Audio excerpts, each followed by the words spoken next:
Hi everyone, welcome to my channel, Nostalgic Needlework. I'm Renee. To all my friends, subscribers, and regular watchers, welcome back. And to anybody that's new, I hope that I say something or show you something that inspires you today. I get so excited when I get to the point that I'm about to make these videos that I sometimes forget to put my notes where I am. And then I have to stumble around and don't remember everything. So this time I've got them right here. Now whether I'll remember to look at them, we'll just have to see. I've told all of you in the past that I collect dolls. And I had planned for my first doll that I showed to be the doll that I bought first, which was almost identical to how my little Austin looked when he was a little boy. That's why I bought it, because it looked like Austin. But since it's Christmas time, I thought I'd bring this little lady here. This is a Marie Osmond doll, and she's quite big. I can't probably get her on the whole screen. She was fashioned, her little face was fashioned after Annette Funicello. I purchased this porcelain doll probably 15 years ago on QVC. During that time, Marie Osmond was actually making some dolls herself, sculpting them herself. And then she would hire professionals to sculpt some of the dolls. And these babies just drew my attention, and it was very hard for me to pass them up. I think, first, the way that you could tell if a doll was sculpted by Marie, she would have a beauty mark, either, I can't remember which eye it was, but it would be here or here. So this baby wasn't sculpted by Marie, but it was sold as part of her line. When I saw her in her costuming, Marie dressed these babies just like I always wanted to dress Jessica. So that was one reason that they were so difficult for me to turn down. Sadly, she's not making them anymore. So the collection that I have is just the collection that I have, unless I find some on the secondary market. The little hands were always sculpted differently, so they weren't all just cookie cutter. Now, of course, of this doll, they looked the same. She used something called Real Eyes. That was the brand name, and they do look so real.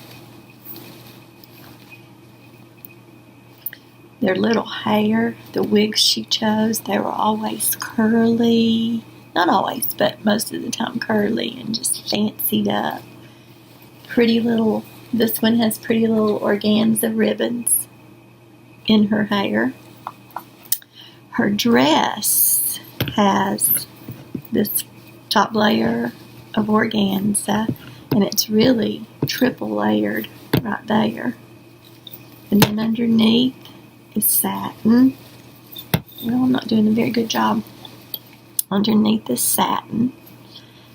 Her little shoes are satin. Let me see if I can turn her up this way. Her little shoes are satin with bows and little frilly socks. She has on little, and I always get this wrong, but I think these are called pantaloons. There's pantaloons and pantalettes, and they have frill here.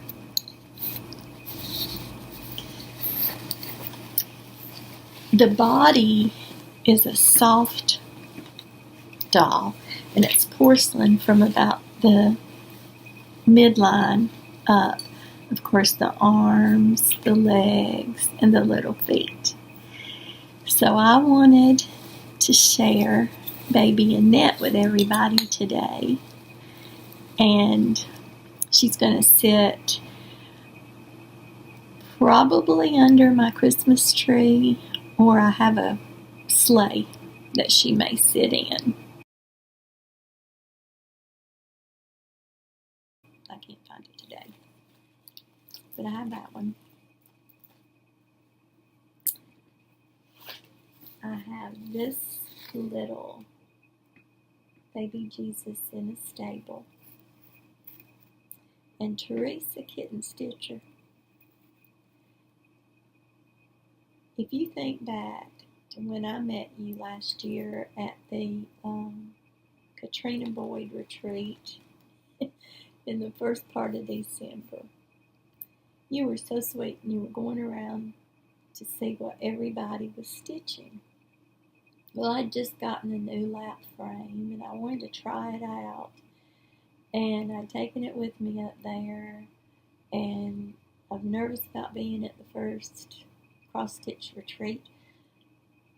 So I had this little bitty pattern on this great big scroll frame, and you came over so sweetly and said, "And what are you working on?"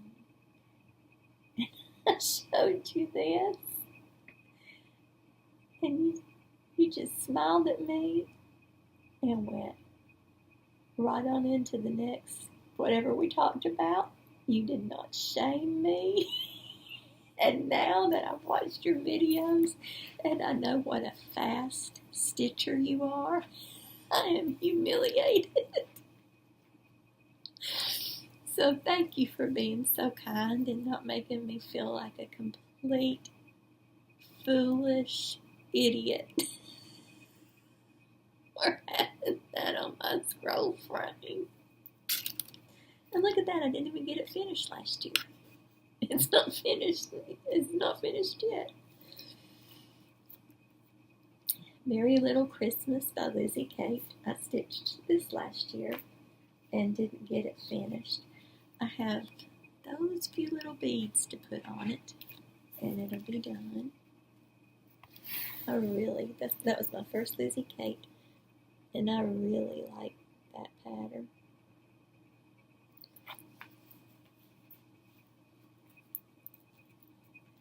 I've shown you this one before, but it is a finish, so I have to show you. There's one thing I forgot to tell you on the last video. This is a Mill Hill Christmas Village little country church, and I told you I changed the beading, but I also, and I don't even know if it's recognizable or not, but on this side it was supposed to just be a green bush. I put a little manger with baby Jesus there. I thought it reminded me of when some of the churches would do those live nativity walkthroughs. There used to be a really neat one at a church in Swanee, Georgia, not 15 minutes from where I am. And I don't know if they still do it or not. I've not been in years. I went when the kids were little. But it was always a lot of fun. That's what that made me think of. So, and I showed you this one last time, but it is a finish.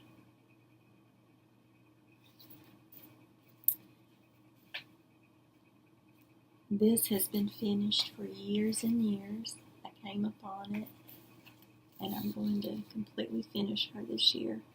I don't know where that pattern came from. I think it came out of a Leisure Arts book, but I want to make her more in the shape of the angel that she is and not just square it off. And I have the picture of the one that I've lost from the winter holiday collection, Mill Hill Beads.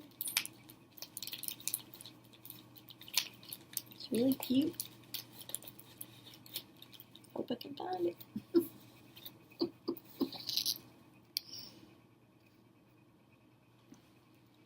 It's called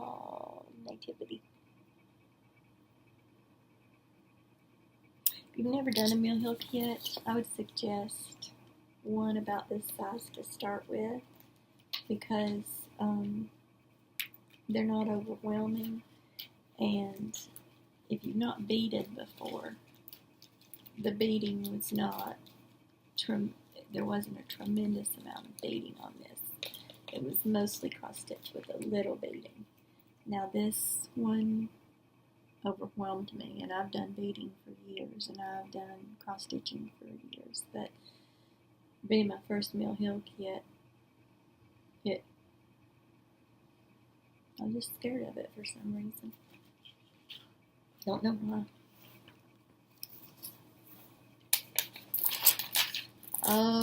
Okay. Every year, Donna Pfeiffer put this idea in my head last year at the Katrina Boyd Cross Stitch retreat. She said she did a Christmas start every year. Vanna is one of the most precious people you'll ever meet. I had the joy of meeting her there, and she sat across from me, so I got to talk to her a lot. And she laughed with me and cried with me and everything else. She's truly what she seems. But a lot of times I put too much pressure on myself if I say this is a Christmas Day start. So I'm not saying that about this. I'm saying this is a Christmas season start that I'm going to do this year. I have had this pattern for, excuse me, just a minute.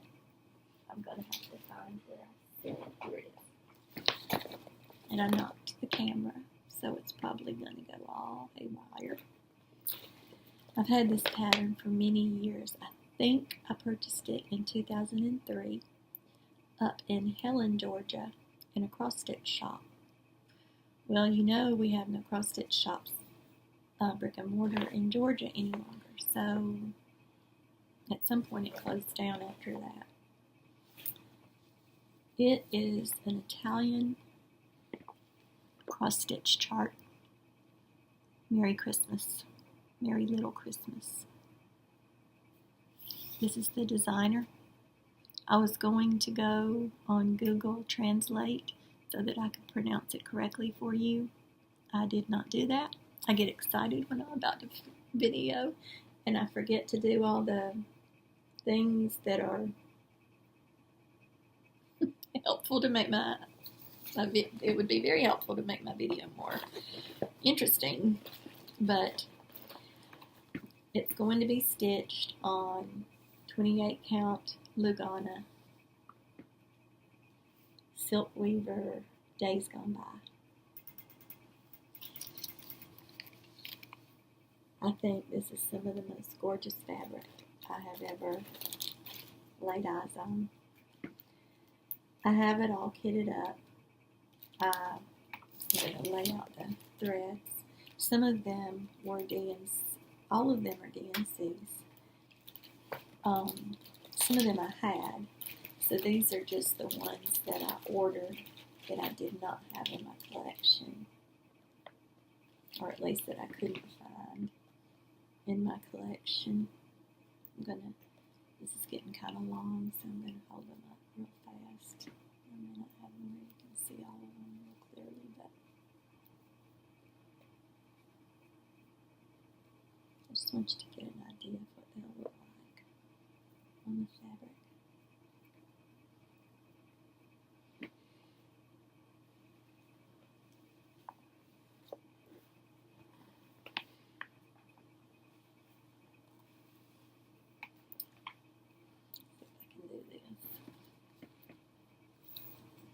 This is the color of the flosses on this beautifully modeled fabric. And then it also called for Crynet's Petite Treasure braid. red screen, this iridescent and gold, and then the beads are antique glass beads. This is going to be an ongoing project, and I know that it will take me, well, I was reading a pattern, and on the pattern it said to plan 3.5 months of stitching if you just started it and went straight through. Translate that into Renee Sewell time, and it's probably 3.5 years. No, I don't know how long it will take me. The only thing that I wish it had 2 more little boys in the pattern around their mommy's lap, because I have 3 little boys and a little girl. But I wouldn't dare attempt to do that on my own. I'm so looking forward to this. I've wanted to stitch it for years. Just the pattern sat in my wardrobe for a long time, and then I finally decided to order the fabric, and then I ordered the other materials, the beads and the flosses, and I had thought about starting it last year at Christmas time, but I just couldn't get up and go. So that is my plan for my Christmas season start. I want to thank all of you for taking time out of your day to spend with me. I want to thank each of you for coming back and subscribing to my channel. I didn't think anybody would care about anything I had to say when I started this little channel. My son suggested I do it, and I did it, and I'm so thankful that he made that suggestion to me, because I made so many friends. Some I've met in person, some I haven't. But it definitely is a blessing in my life. If you're new here and you would like to subscribe to my channel, I'd love it for you to become one of the members of this little family. Just hit the subscribe button and the little bell beside it, and it will remind you when I post a new video. If not, I appreciate you spending time with me today. I wish you all to be blessed beyond measure, and I wish you a very Merry Christmas. Be blessed, my friend.